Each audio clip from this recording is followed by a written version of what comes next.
Hello and welcome दोस्तों, बहुत बहुत स्वागत आप सभी का मेरे इस यूट्यूब चैनल क्रिक शुभेंदु में। तो वर्ल्ड कप 2023 के बारे में बात करेंगे। बहुत से टीमों का ऑलरेडी मैंने आपको स्क्वाड एक तरह से बता दिया था।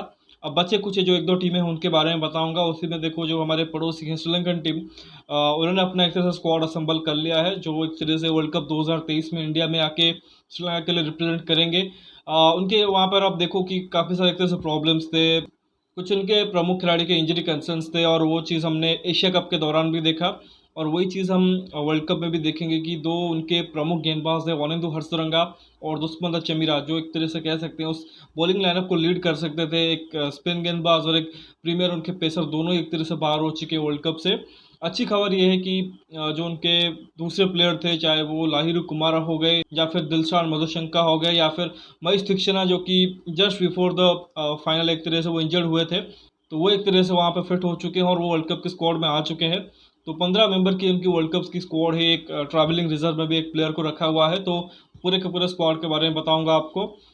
श्रीलंकन टीम देखिए, जैसा कि अभी अभी एशिया कप खेल के आए हैं और जो फाइनल मैच को छोड़ दे उसके अलावा ओवरऑल परफॉर्मेंस अच्छी थी। फाइनल में कंप्लीट एक तरह से आउटप्लेड हो गए इंडिया के द्वारा। एक तरह से बहुत ही ह्यूमिलेशन भरा डिफीट था उनके लिए।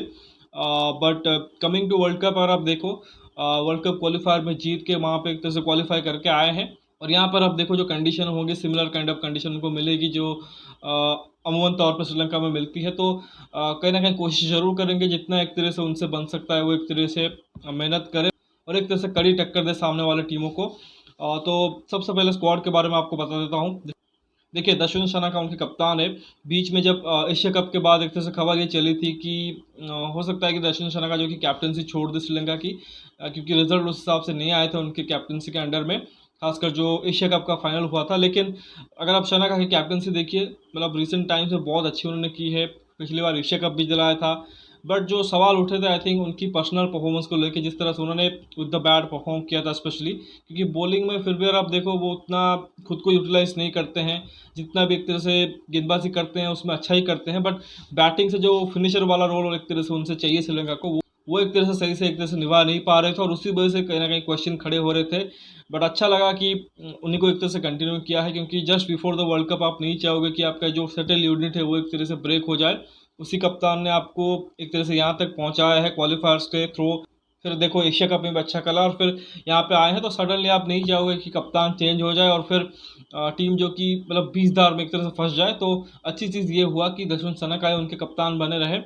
इसके अलावा देखो कुशल मेंडिस को वाइस कप्तान एक तरह से नियुक्त किया गया है। इसके अलावा देखो पथुम निशंका और दिमुथ करुणारत्ने दो उनके ओपनिंग बैट्समैन होंगे। फिर आपको कुशल पेरेरा दिख जाएंगे जो हो सकता है नंबर 3 पे या नंबर 4 पे वो खेले। चरित असलंका है जिन्होंने बहुत अच्छा परफॉर्मेंस किया था एशिया कप के दौरान। फिर धनंजय डिसिल्वा है और सदीरा समर विक्रमा जो कि मिडिल ऑर्डर में एक तरह से बैटिंग करेंगे। दुष्यंत हेमंता जो लास्ट मैच में इंडिया के खिलाफ फाइनल में खेले थे, हालांकि वो अपॉर्चुनिटी उतनी नहीं मिली थी। दुनित लगे जो एशिया कप के एक तरह से सुपरस्टार रहे हैं श्रीलंका के लिए, वो भी है। फिर महेश तीक्षणा की भी एक तरह से कमबैक हुई है इंजरी के बाद, एक तरह से वो लौटे हैं, जो कि बहुत अच्छी खबर है श्रीलंका के लिए, क्योंकि इंडियन कंडीशन में स्पिनर एक तरह से काफ़ी एक तरह से मददगार होंगे और उनकी जो मिस्ट्री स्पिन वो एक तरह से काफ़ी फायदेमंद हो सकती है श्रीलंका के लिए, क्योंकि बहुत अच्छे तरीके से इन कंडीशन को जानते हैं, आईपीएल में खेलते हैं सीएसके के लिए। इसके अलावा उनके साथी जो हैं चेन्नई के मथीशा पथिराना, जो उनके पेसर है, वो भी एक तरीके से यहाँ पे अच्छे साबित होंगे, तो उनको भी रखा गया है। फिर लाहिरू कुमारा जो थोड़ा सा एक्स्ट्रा पेस लाते हैं, उनको एक तरह से इंजरी के बाद कमबैक कराया गया है। फिर आप देखो कशुन रजिता, उन्होंने अपनी जो प्लेस है वो बरकरार रखी है, एशिया कप में भी थे, हालांकि उतना इफेक्टिव नहीं रहे थे, बट क्योंकि यहाँ पे चमीरा नहीं है तो फिर रजिता को मौका मिला है। और फिर Dilshan Madushanka left arm seamer है, तो उनको भी एक तरह से अपॉर्चुनिटी मिली है। यहाँ पर आप देखो प्रमोद मधुसूदन जो कि आखिर के एक दो मैच खेले थे एशिया कप में, वो एक तरह से पिक नहीं हुए हैं। और फिर जो 16th प्लेयर है जो कि एक तरह से ट्रैवलिंग रिजर्व होंगे, वो होंगे चमेका करुणारत्ने, जो कि उनके पेस बॉलिंग ऑलराउंडर है, जो कि एक तरह से इंटीग्रल पार्ट थे इस टीम के। T20 में खासकर हम देखते हैं, लेकिन जहाँ तक ओडी फॉर्मेट की बात है वहाँ पर आप देखो वो उतना उनको मौका नहीं देते हैं। वहाँ पर आप देखो स्पिन बॉलिंग ऑलराउंडर, चाहे वो धनंजय डिसिल्वा हो या फिर वोले लगे हो, उनके पास जा रहे हैं। तो ये उनकी एक तरह से स्क्वाड है। आई थिंक बहुत अच्छी स्क्वाड है, जितने भी एक तरह से प्लेयर अवेलेबल हुए थे उन्हीं को लेकर एक तरह से स्क्वाड पिक किया है और आई गेस बहुत अच्छी स्क्वाड है। देखिए, इनके लिए एक चैलेंज होगा टॉप 4 में एंटर करना। मतलब श्योर शॉट तो नहीं है, एक तरह से नहीं बोलोगे फेवरेट है, लेकिन हो सकता है कि वो जो चौथा स्लॉट हो उसके लिए थोड़ा सा वो फाइट दे दे। क्योंकि कंडीशन एक तरह से सिमिलर होंगी श्रीलंका जैसा ही। तो हो सकता है जो उनके गेंदबाज है वो अच्छा कर जाए, और अगर उनकी बैटिंग चल जाती है तो फिर यू नेवर नो कि हो सकता है कि कुछ फॉरेन टीम्स जैसे साउथ अफ्रीका, न्यूजीलैंड इनको तंग कर सकते हैं। तो और ख़ास करके जिस तरह से उन्होंने एशिया कप में, अगर आप देखो इतने सारे इंजरी होते हुए भी उन्होंने जिस तरह से सुपर फोर में एंट्री किया, मेरा मानना ये था कि वो शायद सुपर फोर में एंट्री ना करेंगे, बट उन्होंने गलत साबित किया, वो सुपर फोर में गए और फिर फाइनल भी खेला। बट अगेन देखो जिस तरह से उनकी फाइनल में लॉस हुई है, तो दिखाता है कि अभी उतने शायद वो एक तरह से रेडी नहीं है। मतलब वो तो एक तरह से कहेंगे कि पाकिस्तान ने इतना ख़राब खेल दिया या बांग्लादेश ने इतना ख़राब खेल दिया कि श्रीलंका एक तरह से फाइनल में पहुंच गई। ऑब्वियसली उन दोनों टीमों से तो वो बेहतर खेले थे, बट जहाँ पे वर्ल्ड कप की बारी आएगी 10 टीमों होंगे, और 10 टीमें अगर आप देखो इंडिया, इंग्लैंड, ऑस्ट्रेलिया, न्यूजीलैंड, ये सब ऑलरेडी एक कहोगे कि इस फॉर्मेट के लिए अगर आप देखो बड़ी टीमें हैं जो कि लगातार एक तरह से नॉकआउट स्टेजेस में एक तरह से खेलते आए हैं। तो आई थिंक श्रीलंका के लिए काफ़ी मुश्किल हो सकता है। बट अगेन सेम चीज़ है कि जितना वो एक तरह से टैलेंट लेके जा रहे हैं, जितना उनके पास एक तरह से अच्छे प्लेयर्स हैं, अगर वो अपने पोटेंशियल के हिसाब से खेलते हैं, still they can challenge any opposition.